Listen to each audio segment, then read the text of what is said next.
1959 to 14-year-old Priscilla Beaulieu is at a diner near a military base in Germany. She is approached by a young man who invites her to a party that famous singer Elvis Presley is going to attend since he is also enrolled in the military at this time. After Priscilla says she will ask her parents, Captain Beaulieu and N arrive, and the young man asks them himself. Priscilla goes to the party and meets Elvis. They begin chatting privately, with Elvis commenting on the passing of his mother the previous year. Priscilla quickly takes a liking to him, and Elvis returns her feelings. Priscilla starts to go through her time at school, unable to stop thinking about Elvis. Elvis begins to take Priscilla out after he speaks to her father and promises to take care of her and treat her well. Her parents start to show concern due to the fact that Elvis is an adult while Priscilla is still a high school student.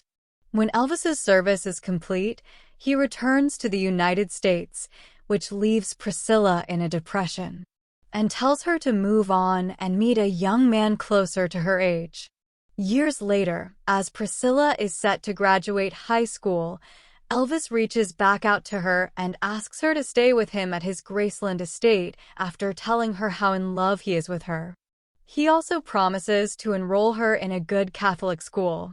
Despite her parents' protests against it, Elvis buys Priscilla a ticket to spend time with him at Graceland, where she befriends the staff and Elvis's grandmother, Dodger, and join him and his friends for a trip to Vegas, where she parties and takes drugs with him. Priscilla returns to Germany and is later allowed to join Elvis at Graceland, where she manages to finish the rest of her school term.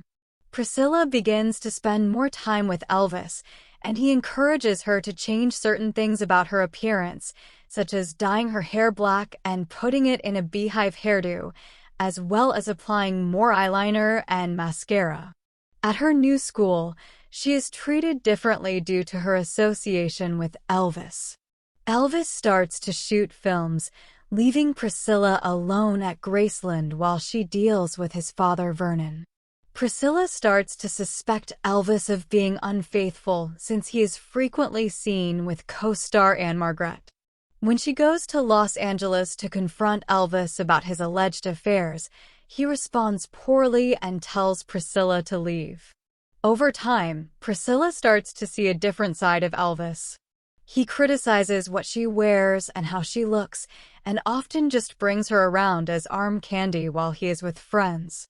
At one point when they are together, they engage in a pillow fight, but Elvis strikes Priscilla back too hard and hurts her.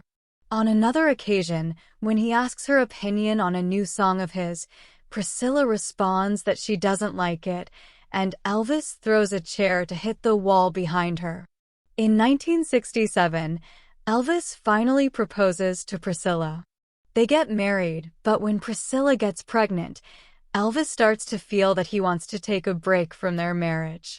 Priscilla later gives birth to Lisa Marie, and while Elvis tries to be a good father to her, his time away working and his increasing substance abuse continues to strain his relationship with Priscilla. She also believes he is continuing his affairs after newspapers report on him spending time with Nancy Sinatra. Priscilla starts to live separately from Elvis with Lisa Marie in California, even becoming romantically involved with her karate instructor Mike Stone. Elvis continues to fool around with other women, and Priscilla visits his hotel room after one of his performances in 1973. His bedside is surrounded by pill bottles. Elvis tries to make unwanted advances on Priscilla, which she rejects. She then announces to him that she is leaving him and filing for divorce. After she leaves the room, Elvis can only hang his head in shame. Priscilla makes one last visit to Graceland and says goodbye to Grandma Dodger and Elvis's housekeepers. As fans gather outside the gates, Priscilla drives away.